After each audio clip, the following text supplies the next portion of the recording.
Selon les experts des pays membres du groupe de la Banque islamique de développement, l'accès au financement pour l'adaptation au changement climatique est déterminant pour un développement socio-économique inclusif et équitable en Afrique.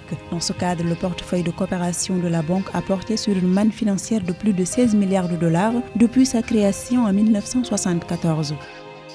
Une perte de 36,5 millions de dollars a été enregistrée par les banques éthiopiennes au cours des 4 dernières années. Une situation notamment induite par la fraude, d'après les autorités judiciaires du pays.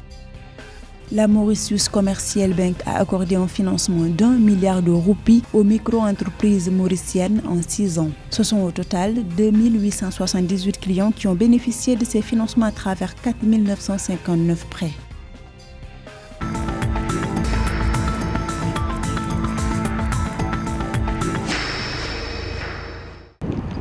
Les assemblées annuelles du groupe de la Banque islamique de développement se tiennent du 1er au 4 juin 2022 à Sharm el-Sheikh en Égypte. En marge des assises, les experts des pays membres de l'institution ont échangé sur les perspectives de financement en faveur des initiatives de lutte contre le réchauffement climatique. Pour certains acteurs, les fonds souverains doivent davantage contribuer à réduire les écarts de développement social entre les zones urbaines et rurales en Afrique. Quand nous parlons d'initiative Vie décente, nous nous référons comme un projet qui vise à mettre en place des villes de 4e génération et en même temps assurer des villages durables afin d'avoir un équilibre au niveau du développement social entre les zones rurales et urbaines sur le continent.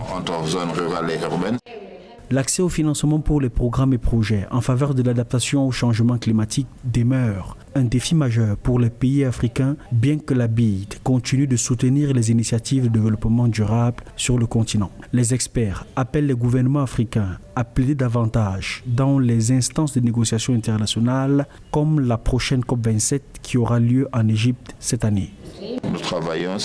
Nous travaillons sur un programme d'assistance technique dans la plupart des pays africains pour les aider à accéder au financement climatique et à pouvoir formuler des programmes et projets. Je crois que la Somalie est l'un de ces pays. Il y a également un programme d'éradication de la pauvreté en zone rurale sur lequel nous sommes en train de travailler sur les modes de financement à mobiliser.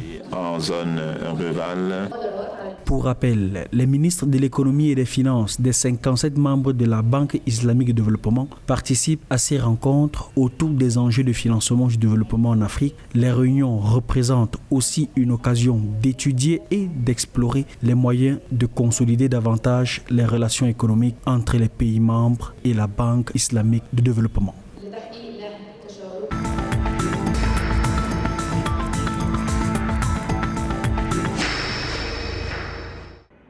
Le secteur bancaire éthiopien a enregistré des pertes s'élevant à une valeur de 36,5 millions de dollars au cours des 4 dernières années, selon les autorités judiciaires du pays.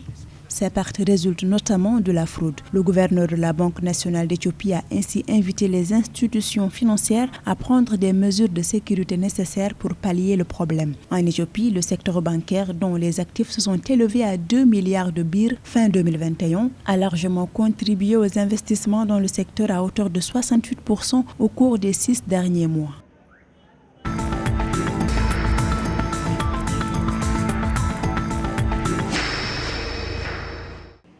$1 milliard de roupies, c'est le montant du financement que la Mauritius Commercial Bank a accordé aux micro-entreprises à Maurice depuis 2016. En 6 ans, la banque mauricienne a financé plus de 2878 clients à travers 4959 prêts. Ces prêts ont varié de 15 000 roupies à 800 000 roupies. Les fonds ont notamment servi à l'achat d'équipements, de machines ou encore de financement de projets de rénovation ou de construction à travers le pays.